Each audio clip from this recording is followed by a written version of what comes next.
Welcome back. Cinda Seamon is with me, and she is, of course, the educator for the fire department. And we are going to be entering into Fire Prevention Month. Actually, technically it's a week, but you guys take it to a month, which I love. We do. So let's talk about this year's theme. Okay, so the theme this year is Fire Won't Wait, Plan Your Escape, which is so true. Fire travels very quickly. Yeah. Always want to have that escape plan ready for the entire family. Yes. And let's talk a little bit about what an escape plan looks like, an effective one. What does it look like? Well, we want to make sure everybody knows at least 2 ways out. So you need to check, do your doors open easily? Are any windows painted shut? Do kids know where to go? It's really important that everyone have a special meeting place, and it's the same place. Yeah. We can't have some in the backyard and some in the front yard. So it's good to practice that in the daytime and the nighttime so kids are used to it and family members are used to it. Even people visiting over the holidays, do they know where to go, how to get out, and where will they meet? Yeah. So lots of components to a good fire escape plan. Absolutely. And that's a very good point about people visiting.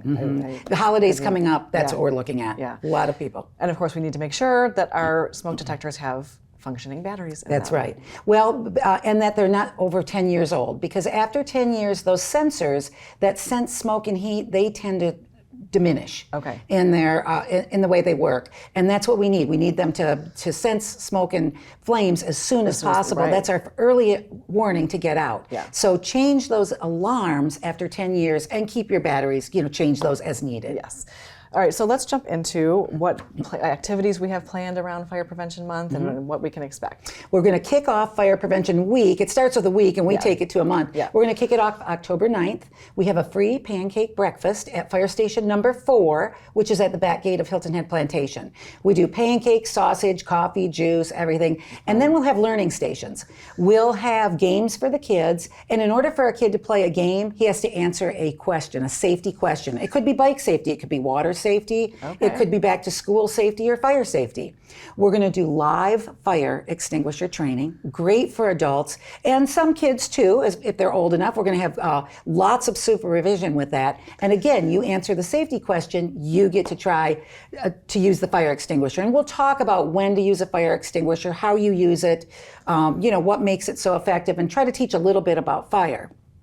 We also have the Junior Firefighter Combat Challenge, which is a mini version of what the firefighters do for their physical agility to become hired with us. So it's really cool. Yeah. And we'll have 2 side-by-side courses if kids want to kind of race each other, and they'll have to do some crawl low under smoke and drag a dummy and some things like that. And again, you get to run the challenge course if you answer a safety question. So we're trying to make it all a teachable moment. All of the stations will have a teachable moment. We'll have a lot of our apparatus out there. A lot of our other fire trucks will come, and we'll all be in one spot, and it's breakfast, it's learning, and we're kicking off Fire Prevention Week. It's a lot of fun. It sounds like a lot of fun. It is. It really does. I want to do the combat course. Can I just you have to pretend crawl low under smoke. All right, maybe not. I don't know. It sounds fun. No, but the live fire extinguisher training as an adult, you would really like that. A lot of people say, I have a fire extinguisher, but I've never used it. I'm not sure how to use it. We'll go through that whole procedure and when to use it, how to use it, and we'll have live fire, so they'll get a really good idea of how that works. Yeah, and that is 100% me. I have one, and I've never used one. I know. And you don't want to be reading the directions when there's a fire. When there's a fire, that's very true.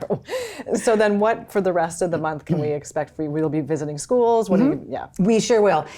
We do all the preschools anyway. We visit all the preschools anyway. This is the time we'll bring the truck. We'll do a dress out where the firefighters will get in their bunker gear. We'll show kids how they look in case they are ever involved in a fire, what they can expect to see. The firefighter will not be in his regular clothes. This is what he'll look like.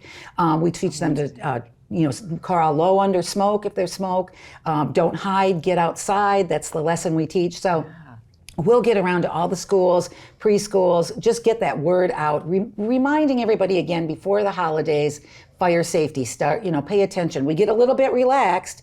Yeah. We haven't had a fire, we haven't had a problem, we forget. So this just puts it back in everybody's mind, especially before the holidays. Yeah, and so much of what you just said is just resonates. It's like, wow, that makes so much sense. Which of course is why you're the educator and you do what you do. Thank you so much for being here, Cinda. It was great information. Thank you. Yeah, and we'll be back with more, so stay with us.